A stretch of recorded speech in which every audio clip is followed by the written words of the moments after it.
So here's what we're going to do. And this is meant to be participatory.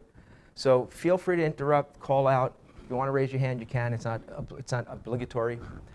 And we're going to go through some flip charts and concepts that some of you have seen already.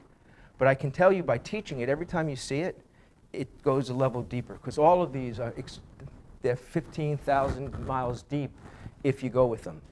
And the reason I use the formulas is because we talk about things that sometimes are not tangible.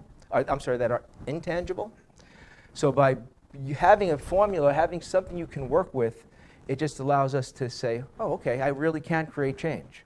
I really can react differently. I really can come up with a 90-day plan.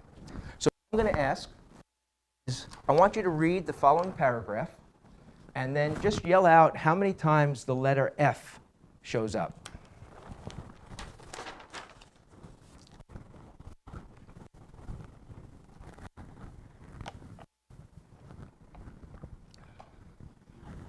Eight, 9, 11, 10, 11. I love this. I'm doing this for 14 years, guys. 14 years, it's never failed me. There are 12. There are 12. What happens, we process information so quickly, you probably missed maybe the 4, certainly the F up here, right? So we go through our days, especially with the phones now, we walk like this, right? We miss all of these opportunities that are around us, because if we take the F's and convert that into sales, convert it into dollars, convert it into remodeled kitchen, baths, these are opportunities. How many opportunities aren't we seeing? Now, part of what I'm talking about today is 20th century. A lot of these models don't work. We walk without seeing. We talk without listening sometimes. What I'm going to ask you to do is just take 30 seconds and just look around the room and notice 1 or 2 things and just yell out what you're noticing.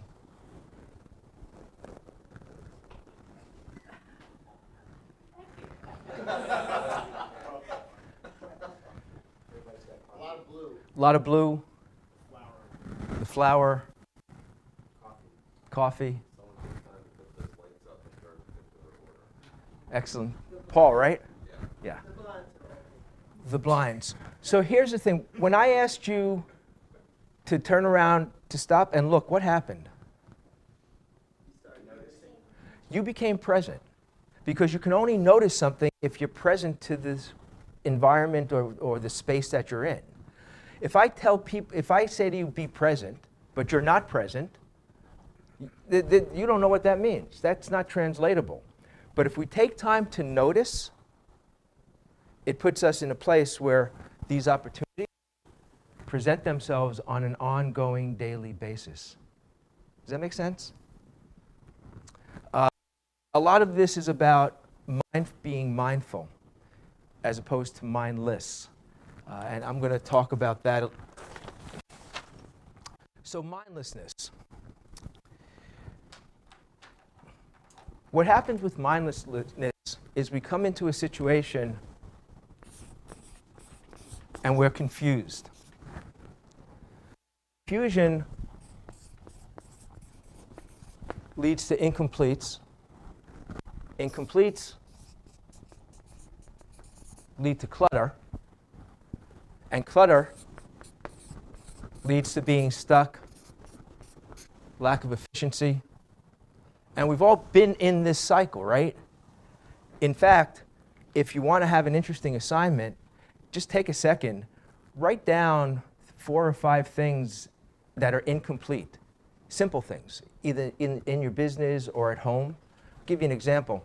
So I usually use the garage to go get in and out. I walk past it, and I could walk past it for 2 weeks, and it bothers me to keep walking past it, as opposed to taking the 5 minutes and completing the incomplete. So if there are incompletes hanging around in business or life, just make a list. Keep it simple, guys. Make a list of 5. Scratch them off. Make a list of another 5. Scratch them off. And go for the simple ones first. Not yet. Not yet. I'm breaking my own rule today by actually handing out handouts. But those are the worksheets, so we'll get to them, except I don't want people jumping ahead. Not that anybody here would do that. So let's talk about mindfulness, because mindfulness is 21st century.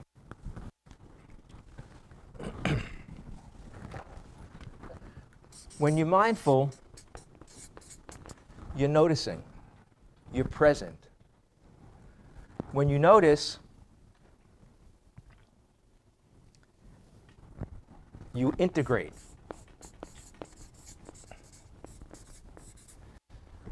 And I'm going to talk about integrate in a second, because this is also something that's actually was a shift in thinking for me. When you integrate,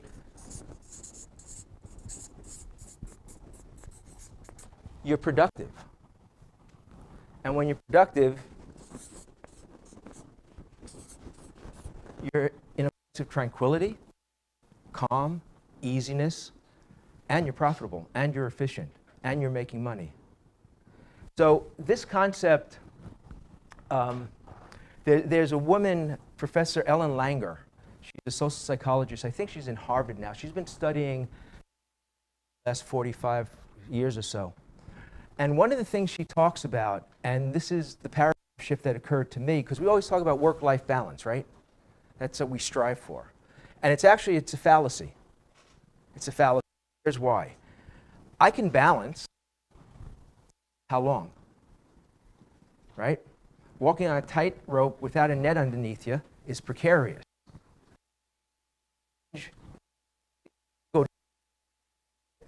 The challenge, it's not to balance, it's to integrate. It's to integrate who you are in any situation that you're in. Now, of course, we wear different hats. Clearly, husband, wife, father, mom, and significant other, whatever that is. But that doesn't mean we have to change.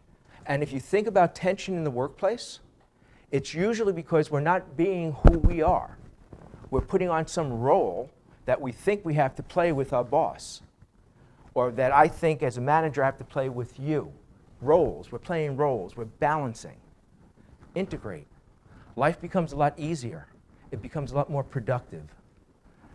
So that concept, I think, is really, if you could take nothing else but this today, then I'll have succeeded in what I was hoping to achieve.